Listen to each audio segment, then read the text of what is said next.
ಕನ್ನಡದಲ್ಲಿ ರೀಸೆಂಟ್ ಆಗಿ ರಿಲೀಸ್ ಆಗ್ತಾ ಇರೋ ಟೀಸರ್ಗಳು ನೋಡುಗರನ್ನ ಟೀಸ್ ಮಾಡೋದ್ರಲ್ಲಿ ಸೋಲ್ತಾ ಇವೆ. ಆದರೆ ಈ ಟೀಸರ್ ಆ ವಿಚಾರದಲ್ಲಿ ಗೆದ್ದಿದೆ. ಪರಾಕ್ ಟೀಸರ್ ಬಗ್ಗೆ ಕ್ವಿಕ್ ಆಗಿ ಬೇಗ ಮಾತಾಡಿದ್ದೀನಿ. ವಿಡಿಯೋನ ಫಸ್ಟ್ ಫುಲ್ ನೋಡಿ, ಇಷ್ಟ ಆದರೆ ಮಾತ್ರ ಸಬ್ಸ್ಕ್ರೈಬ್ ಮಾಡಿಕೊಂಡು ಸಪೋರ್ಟ್ ಮಾಡಿ. ದಾವಣಗೆರೆ ಗುರು ಶಾಂತಪ್ಪ ಬೆಣ್ಣೆ ದೋಸೆ ಹೋಟೆಲಲ್ಲಿ ನಡೆಯೋದು ಈ ಒಂದು ಆಕ್ಷನ್. 4 ರೂಮ್ಗಳಿವೆ. ಒಂದು ರೂಮಲ್ಲಿ ಒಬ್ಬರನ್ನ ಹಾಕೊಂಡು ರುಬ್ತಾ ಇದ್ದಾರೆ, ಇನ್ನೊಂದು ರೂಮಲ್ಲಿ ದೋಸೆ ತಿಂತಾ ಇದ್ದಾರೆ, ಮತ್ತೊಂದು ರೂಮಲ್ಲಿ ಒಬ್ಬನಿಗೆ ಅಟ್ಯಾಕ್ ಮಾಡೋದಕ್ಕೆ ಎಲ್ಲರೂ ಕಾಯ್ತಾ ಇದ್ದಾರೆ. ಕೊನೆ ರೂಮಲ್ಲಿ ಎಲ್ಲರನ್ನು ಗುಮ್ಮೋದಕ್ಕೆ ಒಬ್ಬ ರೆಡಿ ಆಗ್ತಾ ಇದ್ದಾನೆ. ಪ್ಯಾರಲಲ್ ಕಟ್ಸ್ನ ಯೂಸ್ ಮಾಡಿಕೊಂಡು 2 ಸೀನ್ಗಳ ಮಧ್ಯೆ ಕಟ್ಸ್ನ ಹಾಕಿ ಟೀಸರ್ ರೆಡಿ ಮಾಡಿದ್ದಾರೆ. ಒಂದು ಆಕ್ಷನ್ ಎಪಿಸೋಡ್, ಇನ್ನೊಂದು ಬಂದು ಐದರ್ ಆಕ್ಷನ್ ಆದ್ಮೇಲೆ ಬರೋ ಸೀನು, ಇಲ್ಲ ಅಂತಂದ್ರೆ ಆಕ್ಷನ್ಗೂ ಮುಂಚೆ ಬರೋ ಸೀನು. ನನ್ನ ಕೇಳಿದ್ರೆ ಮಗು ತರ ಮಲಗಿರೋದು ನೋಡಿದ್ರೆ ಆಕ್ಷನ್ ಆದ್ಮೇಲೆ ಅಂತ ಅನಿಸ್ತಾ ಇದೆ. Technically brilliant stuff, literally brilliant stuff. Cinematography ಎಲ್ರಿಗೂ ಇಷ್ಟ ಆಗ್ತಾ ಇದೆ. ಅದರ ಹಿಂದಿರೋ ಕೈಗಳು ಬಂದು ಸಂದೀಪ್ ವಲ್ಲೂರಿ ಅವ್ರದ್ದು. ಪರ್ಸ್ನಲಿ ನನಗೆ ಇವ್ರಿಗೆ ಗೊತ್ತು. ಗೌಳಿ ಆ್ಯಂಡ್ ಮರ್ಯಾದೆ ಪ್ರಶ್ನೆ ಸಿನಿಮಾದ DOP ಇವರೇ. ಇವನ್ ನಮ್ಮ ರುಜಿರ್ವನ ಸಿನಿಮಾದ ಕಣ್ಣುಗಳು ಕೂಡ ಇವರೇನೆ. ಇವ್ರಿಗೆ ಆಕ್ಷನ್ ಮೇಲೆ ಎಷ್ಟು ಕ್ರೇಜ್ ಇದೆ, ಎಷ್ಟು ಹುಚ್ಚಿದೆ ಅಂತ ನಾನು ಕಣ್ಣರೇ ನೋಡಿದ್ದೀನಿ. ಶಾರ್ಟ್ಸ್ ಅನ್ಕೊಂಡಿದ್ದ ಥರ ಬರೋವರೆಗೂ ಬಿಡಲ್ಲ. ಎಕ್ಸ್ಟ್ರೀಮ್ ಕ್ಲೋಸ್ಅಪ್ಗಳು, ಲಾಂಗ್ ಟೇಕ್ಗಳು ಸುಮಾರಿವೆ ಟೀಸರಲ್ಲಿ. ಆ ಟಾಪ್ ಆ್ಯಂಗಲ್ ಇಂದ ಇಡೀ ಲೊಕೇಶನ್ ಅನ್ನ ಕವರ್ ಮಾಡಿದ್ದು ಚಿಂದಿ ಅನಿಸ್ತು.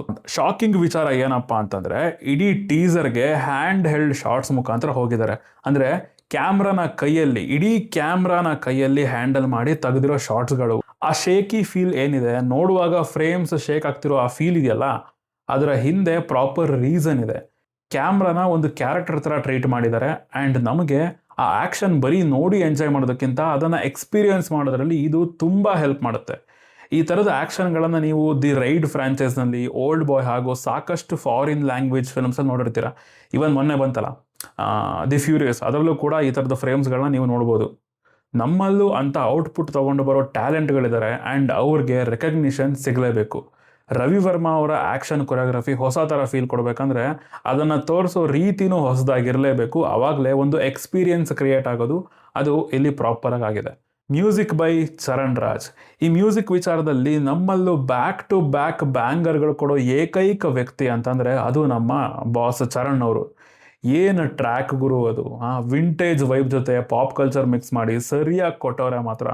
Srimurali looks massive. ಒಳ್ಳೆ ಮೇಕ್ ಓವರ್ ಇದೆ ಮಾತ್ರ ಅವ್ರಿಗೆ ಈ ಟೀಸರ್ನಲ್ಲಿ. ಐ ಹೋಪ್ ಸಿನಿಮಾದಲ್ಲೂ ಇನ್ನೂ ಜಾಸ್ತಿ ಶೇಡ್ಸ್ ಏನಾದರೂ ಇರುತ್ತೆ ಅಂತ ಅನ್ಕೊಂಡಿದ್ದೀನಿ. ಇನ್ನು ಡೈರೆಕ್ಟರ್ ಅವ್ರು ಬಂದು ಹಾಲೇಶ್ ಕೋಗುಂಡಿ ಅವರು. ಒಳ್ಳೆ ಕತೆ, ಒಳ್ಳೆ ಸ್ಕ್ರೀನ್ ಪ್ಲೇ ಜೊತೆ ಒಂದು ಪ್ರಾಪರ್ ಆಕ್ಷನ್ ಸಿನಿಮಾ ಬರಲಿ. ಕತೆ ಸೆಟ್ ಆಗಿರೋದು 1970-75 ಅಂತ ಹೇಳಿದ್ರು ಪ್ರೆಸ್ ಮೀಟಲ್ಲಿ. ಸೊ ಆಗಿನ ಟೈಮ್ ಲೈನ್ಗೆ ಸೆಟ್ಗಳಾಗಿರಲಿ ಅಥವಾ ಕಾಸ್ಟ್ಯೂಮ್ಗಳಾಗಿರಲಿ ಇದ್ದರೆ ತುಂಬ ಒಳ್ಳೆಯದು. ಬಟ್ ಇಲ್ಲಿ ನನಗೆ ಆ ಕಾಸ್ಟ್ಯೂಮ್ ಆ ಟೈಮ್ ಲೈನ್ದು ಅಂತ ಅನ್ನಿಸ್ಲಿಲ್ಲ. ಸೊ ಅದ್ರ ಕಡೆ ಸ್ವಲ್ಪ ಗಮನ ಇರಲಿ. ದಾವಣಗೆರೆ ಶಾಂತಪ್ಪ ಬೆಣ್ಣೆ ದೋಸೆ ಹೋಟೆಲ್ ಕಾಣಿಸ್ತಾ ಇದೆ. ಅಂದರೆ ಗುರು ಶಾಂತಪ್ಪ ಅಂತ ಮಾಡಿದ್ದಾರೆ. ಇವರು ಕೂಡ ನಮ್ಮ ದಾವಣಗೆರೆಯವರೇ. ಅಂದರೆ ನಮ್ಮ ಡೈರೆಕ್ಟರ್ ಇದ್ದಾರಲ್ಲ, ಅವರು ಕೂಡ ನಮ್ಮ ದಾವಣಗೆರೆಯವರೇ.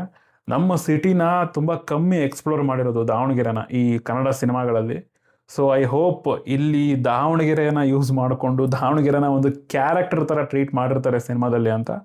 ನೋಡುವ ಹೇಗೆ ಬರುತ್ತೆ ಅಂತ. ಆಲ್ ದ ವೆರಿ ಬೆಸ್ಟ್ ಅಂತ ಹೇಳ್ತೀನಿ ಸಿನಿಮಾದ ಟೀಮ್ಗೆ. ಒಂದು ಒಳ್ಳೆ ಟೀಸರ್, ಒಂದು ಬ್ಯಾಂಗರ್ ಜೊತೆನೆ ಸಿನಿಮಾ ಶೂಟಿಂಗ್ನ ಸ್ಟಾರ್ಟ್ ಮಾಡ್ತಾ ಇದ್ದಾರೆ. ಐ ಹೋಪ್ ಈ ವರ್ಷನೇ ಕಂಪ್ಲೀಟ್ ಮಾಡಿ ಮುಂದಿನ ವರ್ಷ ಜನವರಿ ಅಥವಾ ಫೆಬ್ರವರಿಗೆ ಸಿನಿಮಾನ ರಿಲೀಸ್ ಮಾಡಲಿ ಅಂತ. ನಿಮಗೆ ಅನ್ನಿಸ್ತು ಟೀಸರ್ ಅಂತ ಹೇಳಿ? ತುಂಬ ಲೇಟ್ ಆಯಿತು, ಐ ಅಗ್ರಿ. ಕುದುರೆ ಮುಖದಲ್ಲಿದ್ದೆ, ಸೊ ಹಂಗಾಗಿ ರಿವ್ಯೂ ಬಂದಿರಲಿಲ್ಲ. ಇನ್ನಲ್ಲಿಂದ ಕಂಟಿನ್ಯೂಸ್ ಆಗಿ ವಿಡಿಯೋ ಬರುತ್ತೆ. ಸೊ ಸಿಗೋಣ ಮುಂದಿನ ವಿಡಿಯೋದಲ್ಲಿ. ಬಾಯ್.